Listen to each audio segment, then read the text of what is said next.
Hi, Dr. Peterson. I've been wanting to ask you this for a while now since I started watching your lectures. After I started reading Nietzsche's Beyond Good and Evil, I came upon a paragraph in his chapter on scholars that really bothered me, and it actually bothers me to this day. He talked about this kind of person like they were just a mirror.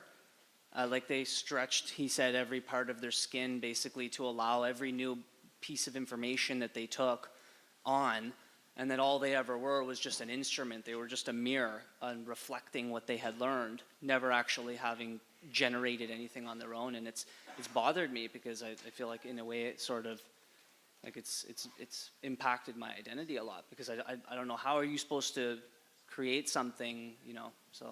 Okay, well that's okay. That's a really good question. I mean, Nietzsche is often classed with the existentialists, right? And so one of the tenets of existentialism, there's two real tenets of existentialism.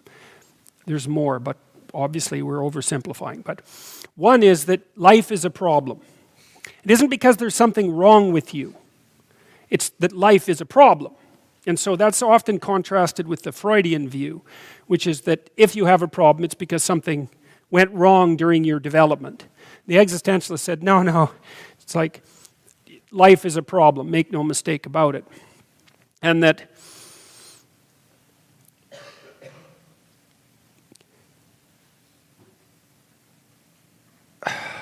the purpose of scholarship is in some sense to solve that problem. And so for Nietzsche, like he said, all truths are bloody truths to me. And what he meant by that was that if an idea didn't incarnate itself in you and transform your perceptions and your actions, then you were merely possessed by the idea. You were merely a spokesperson for the idea. Or you could say that the idea possessed you. You're a puppet for the idea. It's not you. It's the idea is in you and it has you. You haven't taken the idea and incorporated it with you and made it part of your life. And so there's a romanticism that's associated with that, right? That's the passionate scholar, the person for whom ideas are not merely, they're not merely what would you call abstracted representations that can be tossed about as if they're commodities. They're more like personalities. That might be another way of thinking about it. And so if those ideas are compelling, then you don't, like one thing I learned a long time ago, and I think this is probably relevant. I know when I was a kid, I liked to argue, and I liked to win arguments or lose them, although I liked winning them a lot better. But I didn't really mind so much what the content of the argument was. I could engage in it like a sparring match, and it was in some sense to establish dominance, right? To establish intellectual dominance. I quit doing that when I was in my mid-20s because I thought that was too shallow an approach to the ideas. They're not commodities of that sort. They have tendrils that reach down into the living. That's the right way to think about it. And so Nietzsche's criticism of scholars, and he did this a lot, was that they were bloodless. They were full of performative contradictions. That's another way of thinking about it. They'd say one thing and do another because their intellect was completely dissociated from their actions.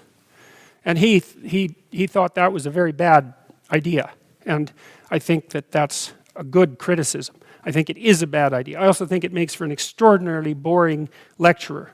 Because you can tell if you're listening to someone whether the ideas that you're hearing are merely being passed through the person as if they're being memorized, say, or whether they're part of the dynamic core of the person. And if they're part of the dynamic core of the person, then they're almost always engaging and gripping. And so he wasn't a fan of bloodless scholars. And I think that's correct, because one of the things that I see, it's not a good idea to have ideas possess you. Unless you know what the ideas are up to. And lots of people are possessed by ideas rather than possessing them. And what that means is they haven't taken the ideas and integrated them into their own being. It's like an incarnation in a sense. They haven't incarnated the ideas in embodied form. And so they're incomplete. You know, Nietzsche also, in Thus Spake Zarathustra, when Zarathustra comes down the mountain, he sees a bunch of people gathered around a famous individual, I think maybe a scholar, but it doesn't really matter. And when Zarathustra goes and looks at the person, all he sees is a little tiny midget with a gigantic ear. And so he's a hyper specialist, right? And so he has a pretty impressive ear, but he's only this big. And that was Nietzsche's imagistic commentary on the danger of hyper specialization, and also on the danger of adulation for hyper specialization. And because he thought about it as a kind of deformity. Now, Nietzsche was a pretty harsh guy, but he did address the issue of the relationship between intellectual knowledge and action, because for Nietzsche, those things are not to be separated in some sense. So, yeah, so maybe, I don't know why maybe it bothered you. Like, it's hard to say why it bothered you. It might have bothered you because it sort of undermined the idea of scholar.